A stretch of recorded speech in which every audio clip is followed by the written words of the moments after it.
You often talk about how we create our own reality. Does that mean we also create our own health? Yes, yes. What happens to us in life is ours.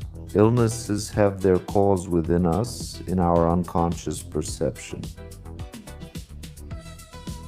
We can generate different states in our bodies, emotional states or feeling states. And here and now, our attitude toward what happened can be acidic or alkaline. Hello, my dears. Welcome to the channel. And today I have a wonderful guest. Hello, Mitek Bialak. Please introduce yourself, Mitek. Tell us what you do, because maybe someone doesn't know you yet, although I doubt it. I think everyone already knows you. Well, whether they know me or not. Well, I'm glad to be here. I'm grateful for the invitation, Natalia, that I can appear here on your channel, speak to your viewers, to your subscribers, and share my insights. As Natalia said, my name is Mieczysław Bielak. I am a promoter of a certain specific, I could say, conscious way of perceiving reality, a way of seeing things that helps improve the quality of your life. Here I use and base my approach on quantum physics. It doesn't only concern elementary particles under high magnification, but also on a one-to-one scale, how our perceptions, or rather our prevailing beliefs, affect the quality of our lives, including the quality of our health and our well-being. So I'm also talking about a certain science that we call psychosomatics. Although recently I've changed the definition a bit, because when it comes to health, it's emotions that influence diseases. So I would call it more mind somatics, because it's emotions from the mind that are the cause of our illnesses. That's actually very interesting because you separate those, right? Emotions and the mind. And you often talk about how we create our own reality. Does that mean we also create our own health? Yes, yes. I will refer here to an experiment, a kind of canon of quantum physics, which is the double slit experiment, and I will discuss only a small part of this experiment.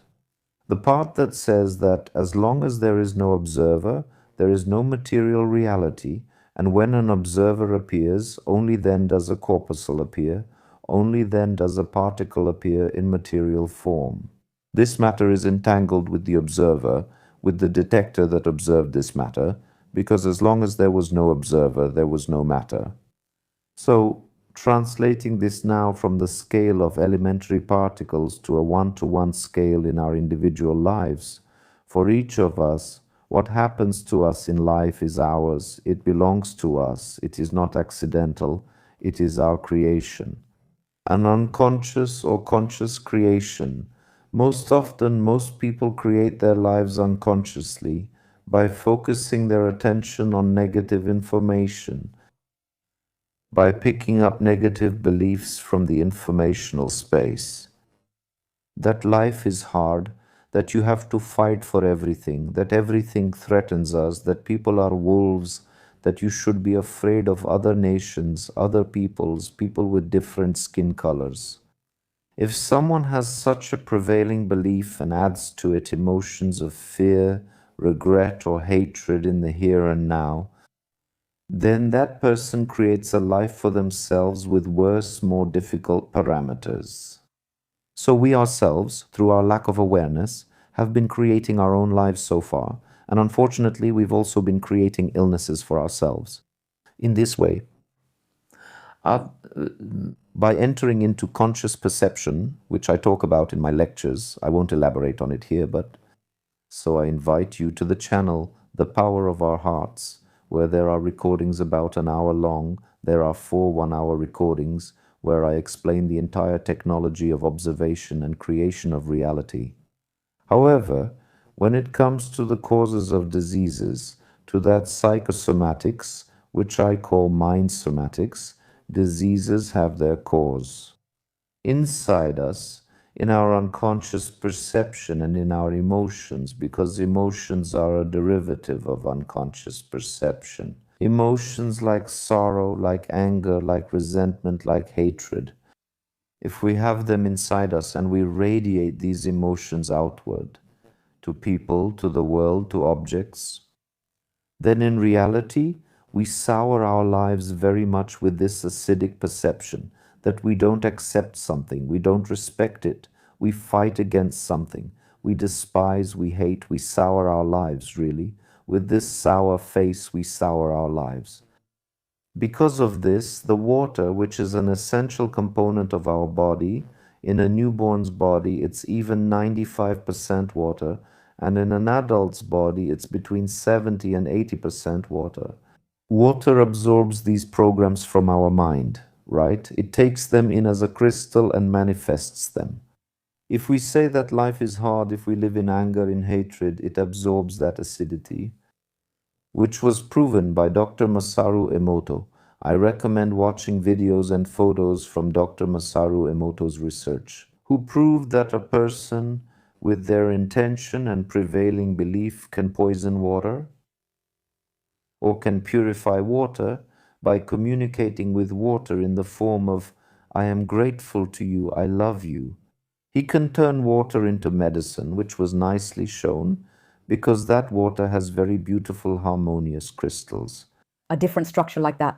A different structure, that's true. And by drinking such water, we introduce into our body water with the message, I love you, I am grateful to you. And in this way, we alkalize our body and we can heal our body and others. However, in reality, the cause lies within ourselves.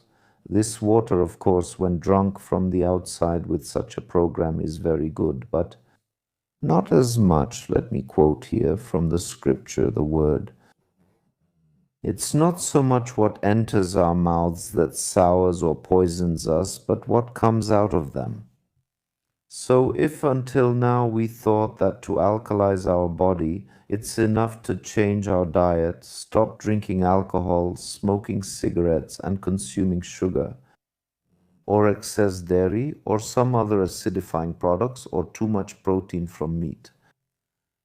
And of course, changing your diet also affects the acidification or alkalization of the body, but it turns out that diet only affects the body's acidification, the so-called systemic acidification, by 1/5.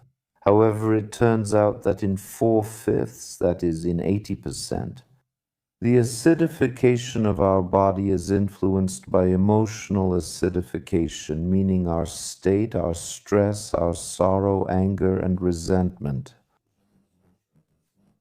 You described it very nicely, a sour face.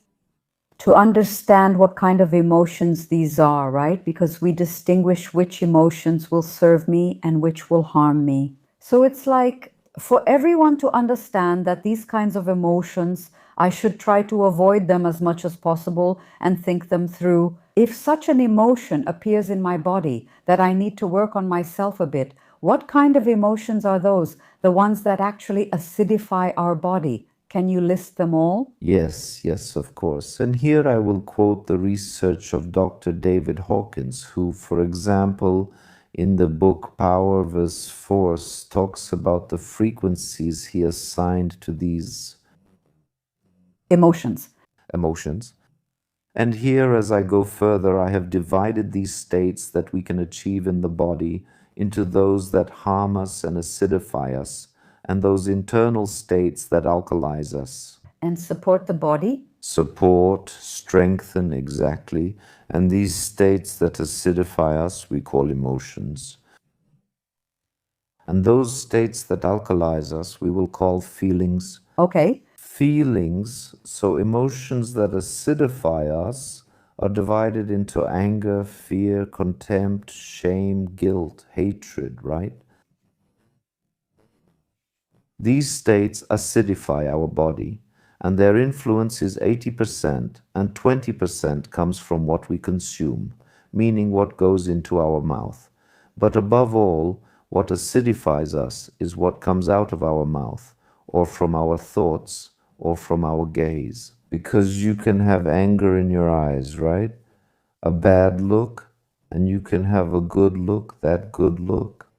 In Poland, there's a saying, the master's eye fattens the horse, which means if you look kindly, whether at an animal or a plant, talk to them, pet them, and hug them, they grow, right? The master's eye fattens the horse. But in the countryside, especially, there's a well known rule. I'm from the countryside, and for us it was known who in the village had a bad eye. And simply, when that person entered the yard, you would close the entrance to the barn or the pigsty, and you wouldn't let that person in, right? So that person wouldn't look, wouldn't envy, or have some other feeling, because then the animals would simply get sick or maybe even die. So, going back to emotions, we can generate different states in our bodies, emotional states or feeling states, right? And it's a matter of holding on to resentment or anger towards someone regarding something that happened. That each of us has experienced pleasant or unpleasant things. And the point is that holding on to those unpleasant things that happened, and what happened, happened, and what happened we can't change anymore. As they say, you can cry over spilled milk. Another Polish saying, yes, and here and now our attitude towards what happened can be sour or alkaline. It won't change the fact that it already happened, but our attitude here and now towards what happened can keep souring our life, making it sour, sour. In the outside world, if we fill ourselves with acid inside, with regret, with anger, because we keep thinking about it, reliving it, dwelling on it, picking at old wounds, we sour ourselves on the inside, but also what's inside is also on the outside. So our life becomes sour, which means we lose our health, we lose friends, we lose respect, we lose gratitude, we lose the possibility of self-fulfillment, and we also lose materially. So, psychosomatics, if I can call it that, or mind-body connection, in a narrow sense concerns our internal state and the emotions we have inside us. How it affects, in this narrow sense, how it affects only our body, and in a broader sense, how emotions affect not only the quality of our body, the quality of our body's life, but also the quality of our existence in our environment. How this acid we fill ourselves with affects us, how it influences our interpersonal relationships, our family or partner relationships, the quality and our material well-being. So I see on this macro scale, the external larger one, and on the smaller scale of the body, that what we have inside us affects the quality of our life. And now, if we want, in my opinion, to improve the quality of our life, if something hurts us, right? Or we live in some kind of lack of respect, lack of love, lack of gratitude, lack of self-fulfillment, or even lack of material abundance. The cause is always inside the person who is experiencing this lack. And this cause depends 80% on emotions and 20% on what he consumed. So I promote conscious perception and conscious living. I also promote, you could say in short, letting go. Because what happened, happened. We no longer have any influence over what happened, but our attitude towards what happened, to turn that sour attitude into an alkaline one so we don't hold on to it for the rest of our lives. Because I know people who held on to events from the times of war, occupation, and later Stalinism and communism in Poland for decades. They held on to it, they couldn't come to terms with it, they couldn't accept it. They kept picking at their wounds, always in the here and now. It happened decades ago, but in the present they kept souring themselves and reopening old wounds, reliving it over and over, constantly telling others about their pains and some traumatic experiences. And that kept souring the quality of their lives. And I got to know that quality of life and saw that they were getting sick even though they could be thriving, that they weren't doing well materially. Meet you, but look, different situations happen, some unpleasant, not nice ones. We're only human. Emotions come out right away. Well, in situations like that, even when someone has lost a loved one, it wouldn't be an appropriate reaction if a person didn't feel that pain inside. And I think the problem isn't that you might temporarily feel an emotion, but that you shouldn't stay in that emotion. Exactly. That's right. Exactly, because it's human nature. We live here in constant change and everything passes. People, animals, or plants come and go, everything passes. Even human life, this experience through the human body passes. So our loved ones also pass away, but new ones are also born. And the point is to accept this change in the ever changing reality, not to hold on, because the mind would like to hold on to constancy, for nothing to change. But the thing is, this world changes, and we have to accept change and come to terms with it. Because if we don't come to terms with what has already changed and happened, let's say, if we don't accept the departure of someone from our life, maybe even someone very close to us, we can't change that or bring that person back, right? But we make ourselves very acidic, and this acidity affects not only our health, but also by sharing our inner acids in the form of regret, dissatisfaction, lack of acceptance, sharing them with our friends or neighbors. We make them acidic too, and they don't want to be made acidic. They feel it, so they start to avoid us. So we lose friends, we lose acquaintances because nobody wants to have sour friends. Just imagine that we meet up, tell each other jokes, and laugh together. And we want to be in company like that, where we experience joy because it's a wonderful state and an extraordinary exercise for our body and for our intestines too. And that's what we gravitate toward, that state of joy, calibrated according to the frequency scale, according to Dr. David Hawkins. Joy is as high as 540 units. Joy nourishes us so much, strengthens us, improves the quality of our lives, and heals us. For example, what I could suggest to a person who has received a diagnosis of some illness. If he already likes watching television, then let him watch all the movies with Louis de Funès. Oh, comedies? Comedies, where he'll be laughing all the time. And that joy will be, among other things, a reason for him to activate his self-healing processes. But if he watches disaster movies, war movies, or some tragic films, he'll be making his body even more acidic with that fear.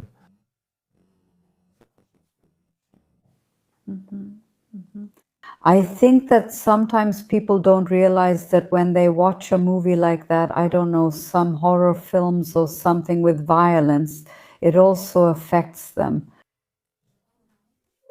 Because I think sometimes they believe it's just an image on the television and I'm here, the image is there, so it doesn't affect me in any way, but it does.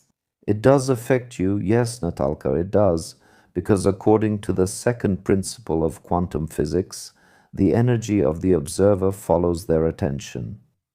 And what we focus our attention on is actually what we feed ourselves with, and it becomes our reality. We also draw in those situations. We attract it, we actually materialize it in our lives. So if we watch a lot of disaster movies or war movies and we experience them emotionally, then we'll attract a disaster or a war into our own lives, not necessarily a world war or an international war, but a conflict with a neighbor, maybe a conflict at work, maybe a relationship or marital conflict, or just some other kind of conflict, simply put. Because whatever the observer focuses their attention on, they multiply it and start to notice more and more of it in their own life. That's why it's so important. In order to heal, to improve the quality of your life and to heal your body, I encourage you to nourish yourself through visual observation, but also through listening, to observe beautiful, harmonious images, or those that bring us joy. You could say that movies can bring us joy, as I mentioned, Louis de Funès. But for example, ours is, and this is calibration, this is the frequency 540. According to Dr. David Hawkins, diseases are below 200, right?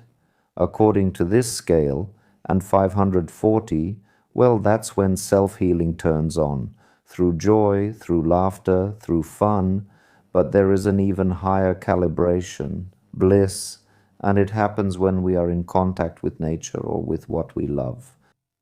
If we get up in the morning and we take a walk barefoot on the grass, pet a cat or a dog, look at a flower, we are in a blissful state. We are both in joy and even higher in a blissful state in bliss, and self-healing activates even faster. Entropy, which is a process here in this dual world, a kind of decay and aging of products, it turns out that it slows down at this vibration, which was also confirmed by the experiments of Dr. Masaru Emoto, that Japanese man who observed that cooked rice placed in 3 disinfected jars, tightly sealed and exposed to a heavy vibration, that is, let's say the command "I hate you" was directed at the rice, the second middle jar was left as a neutral sample, and the third jar had a vibration applied to it in the form of the words "I love you, I am grateful." And it turned out that the heavy vibration, like "I hate you," caused accelerated aging processes. And after 2 weeks, that rice became moldy, turned black or green, and you could say, as for the smell, it was foul. In the case of the neutral sample, natural aging processes occurred. It started to ferment and slowly spoil, but not as much as the sample with the negative vibration. And this next jar with a slight vibration, that of gratitude and love, which are calibrated very high. And it turned out that the rice with the vibration of love and gratitude had slowed aging processes. After 2 weeks, it was aromatic, not smelly. It was aromatic, slightly fermented, but beneficial bacteria appeared there, so it even became more digestible through this fermentation process. Just like pickled cucumbers or sauerkraut, these products are more valuable for us because of this fermentation for our bodies than fresh cabbage or fresh cucumbers. So emotions affect our body. We can accelerate the aging processes, so dear viewers, if you want to speed up your aging, to worsen the quality of your life, then do it here and now. Hold on to anger and resentment towards those people who did this to you, even if it was a few or several years ago. Hold on to anger and resentment towards them or towards others or towards politicians or towards anyone.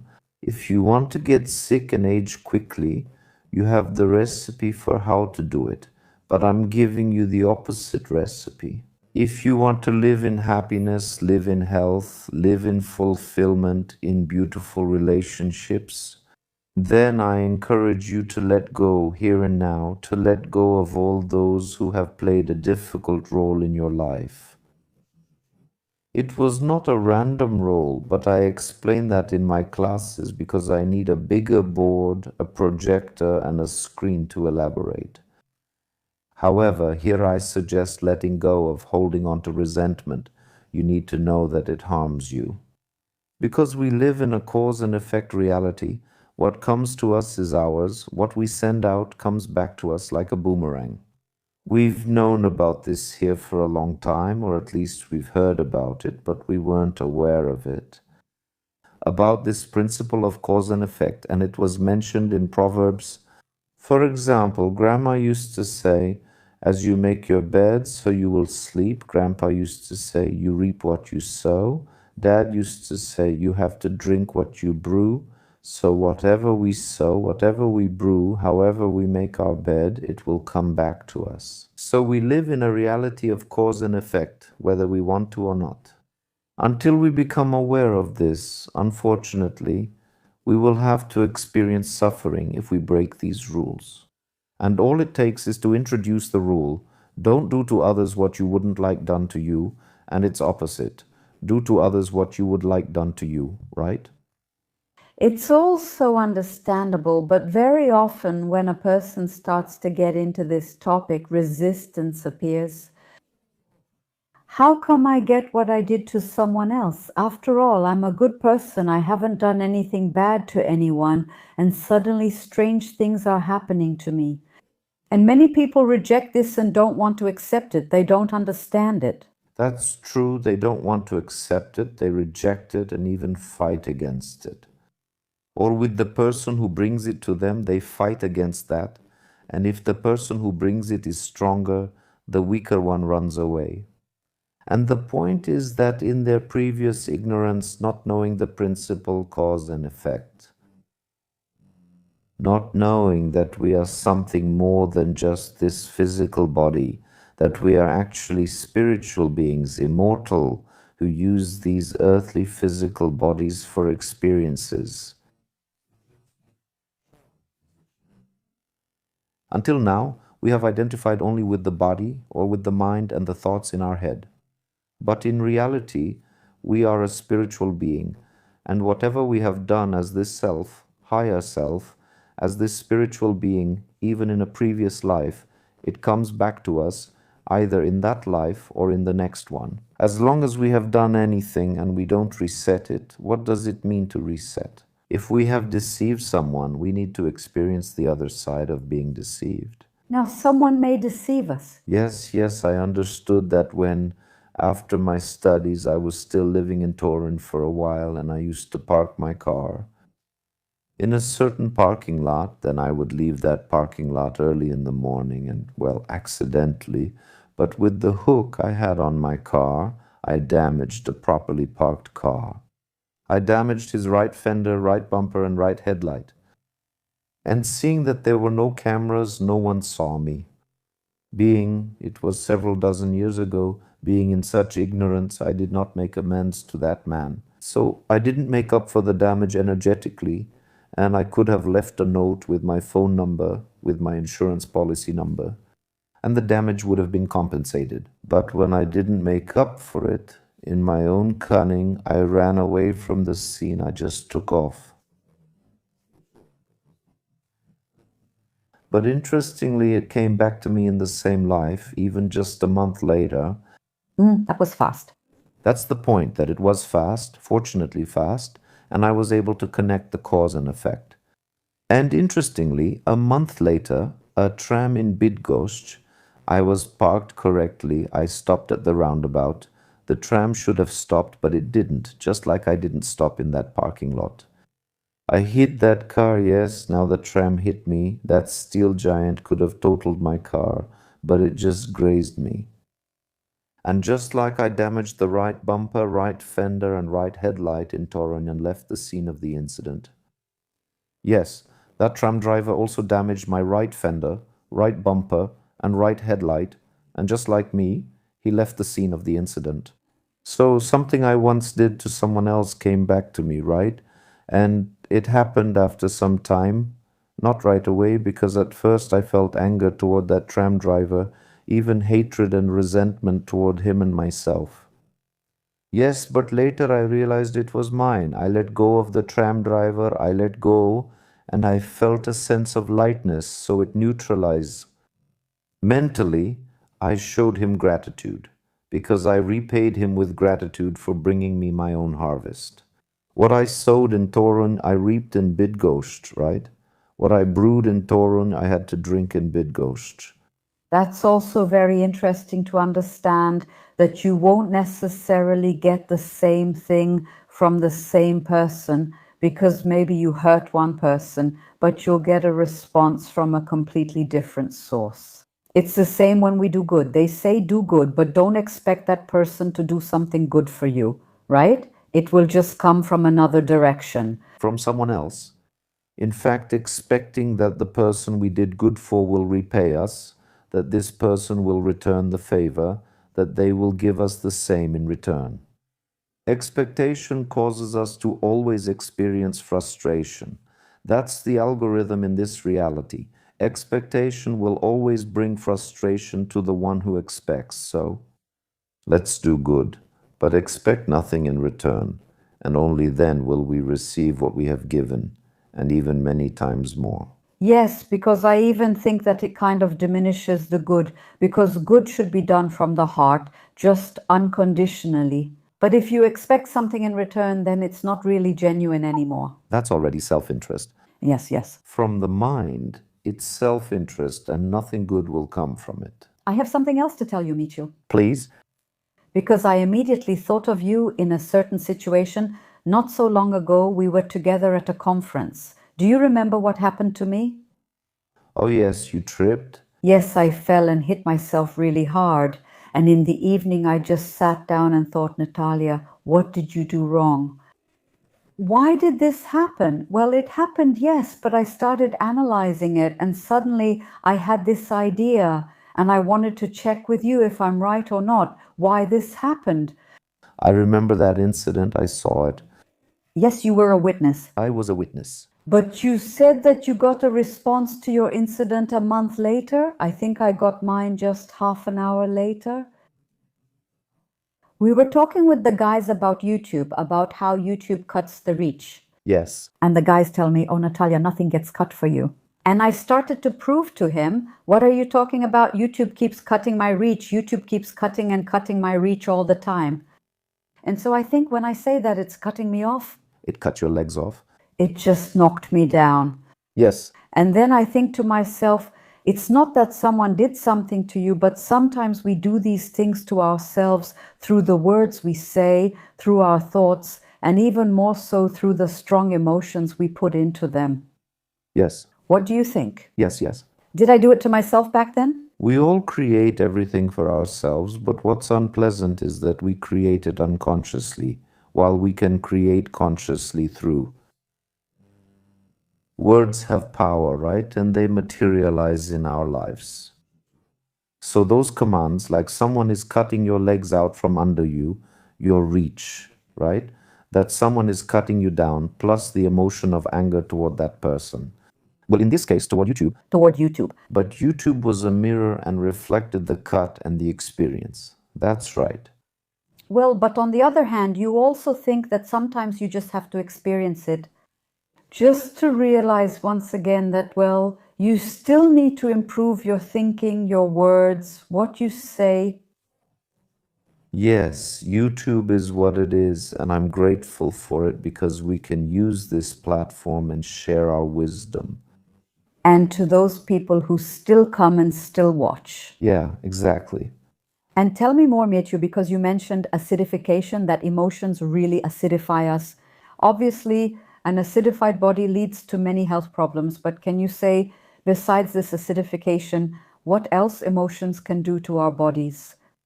Well, through emotions and acidification, molds appear, fungi appear, parasites appear, the bacterial flora in our body changes, and instead of the beneficial flora, the harmful flora appears. Parasites develop and multiply.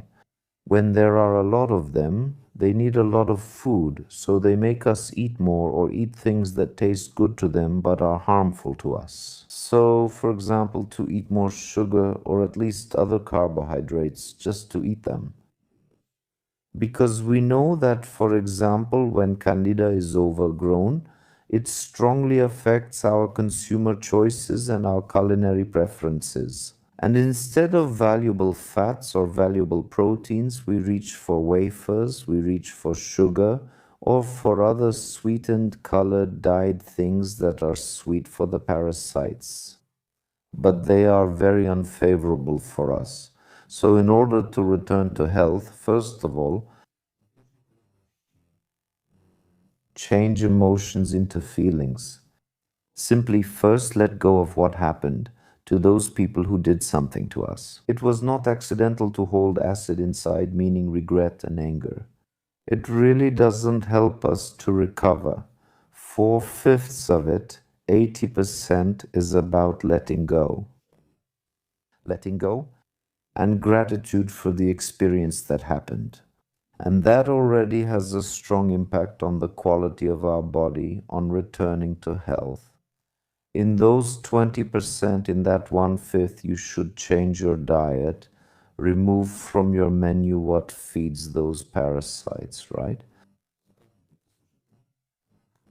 If we change the acidic environment inside ourselves, that acid of regret, anger, resentment into gratitude, forgiveness, and current joy, we create an alkaline environment in which parasites, molds, or fungi have a harder time developing and withdraw.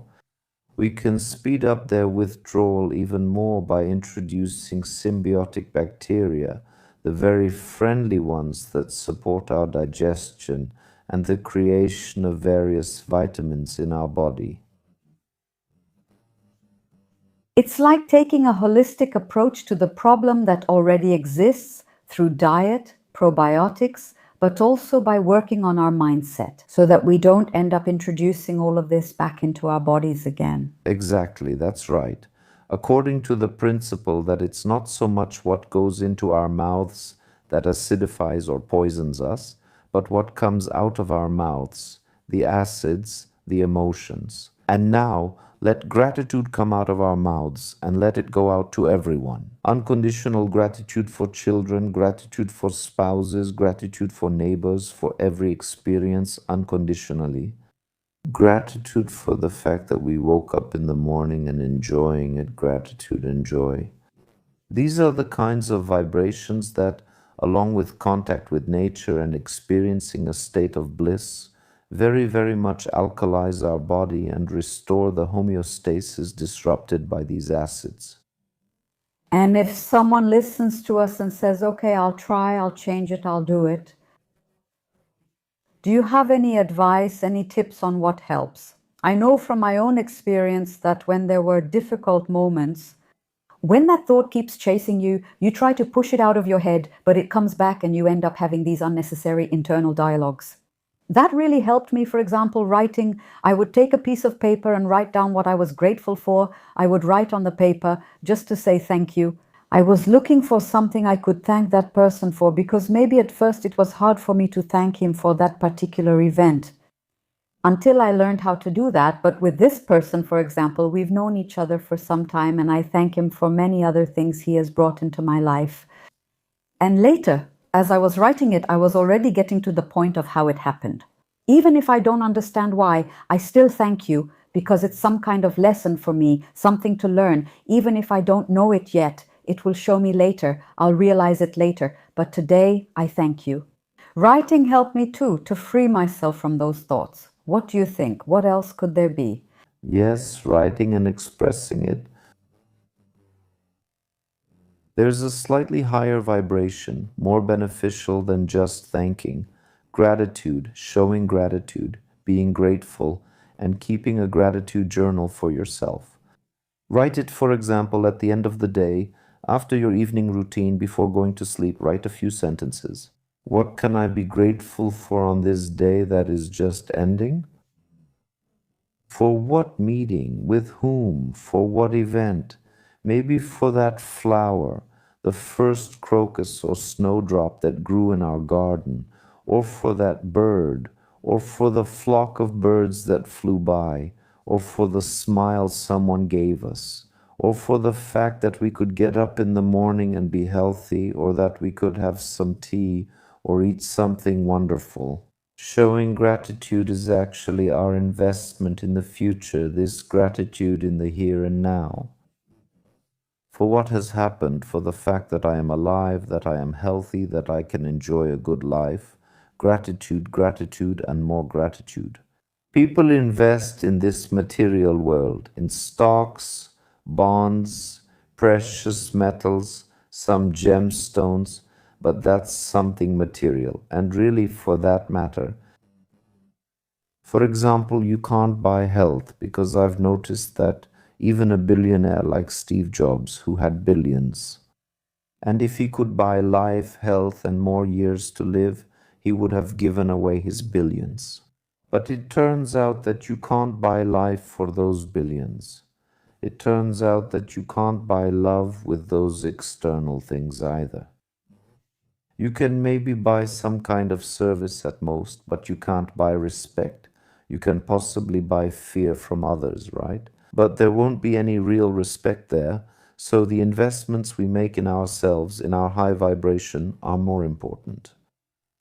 I would call those real valuable investments because by investing as a conscious observer, by investing your attention in gratitude for every little thing that happened and showing gratitude, that's an investment that causes the person who invested their attention in that gratitude to start thriving. He doesn't need tons of gold or expensive Rolexes or billions of dollars in his account. He gets as much as he needs and is happy in the here and now. So what you were talking about, like a gratitude journal and writing, I would even call it calligraphy.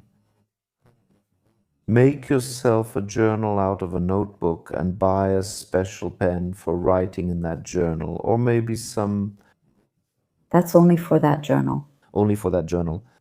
And make it a daily ritual, a habit and a ritual and a manner of writing these commands every day, these positive ones to the world, to the field. Because even when we write on paper, we're really communicating to the world that we're satisfied, that we're grateful.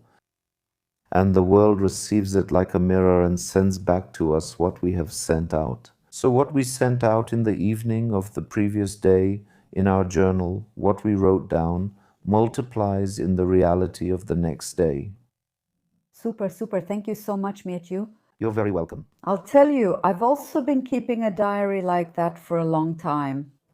There was a time when I took a break, but then there came a moment when I felt that I had to go back to it.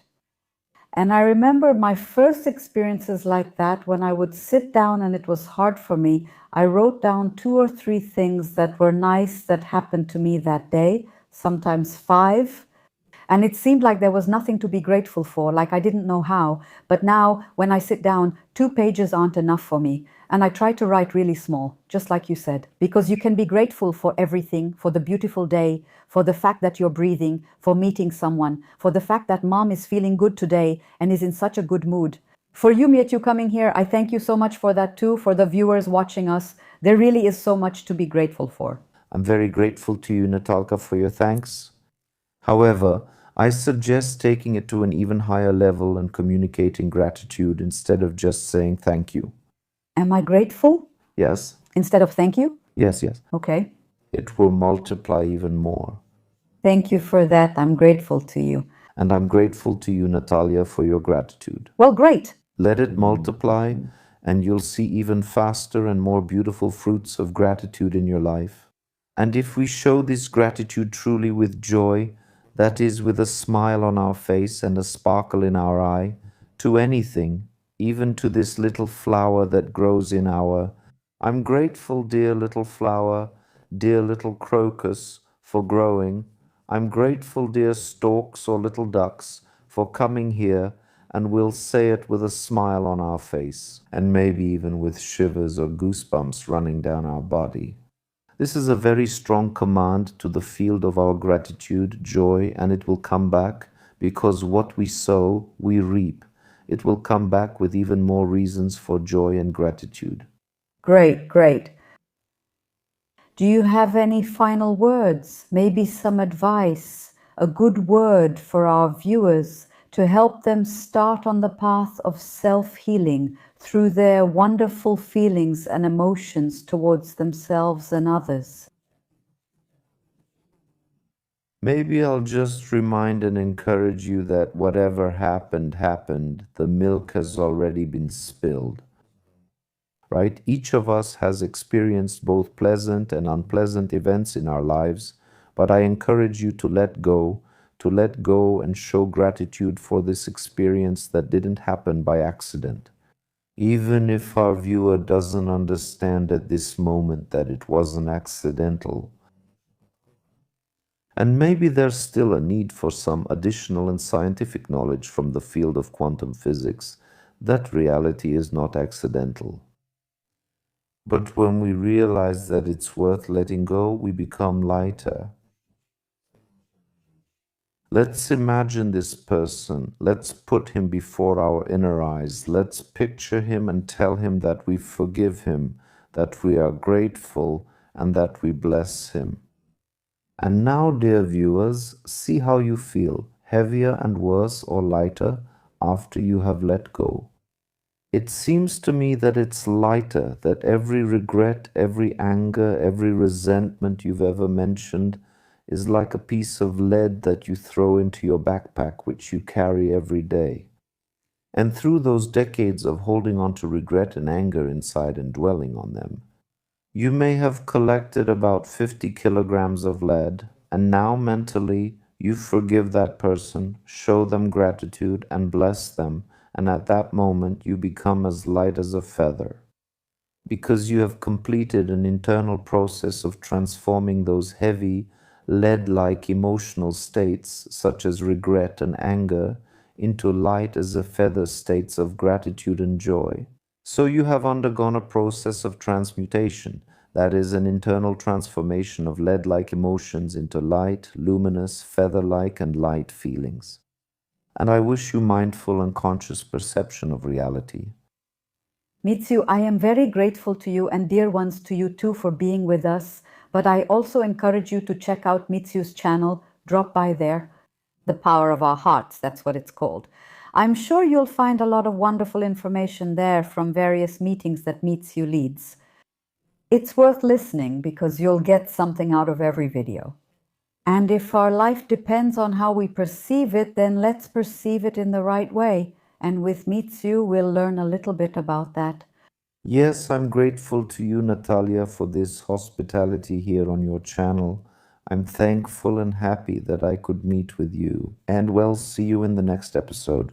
See you!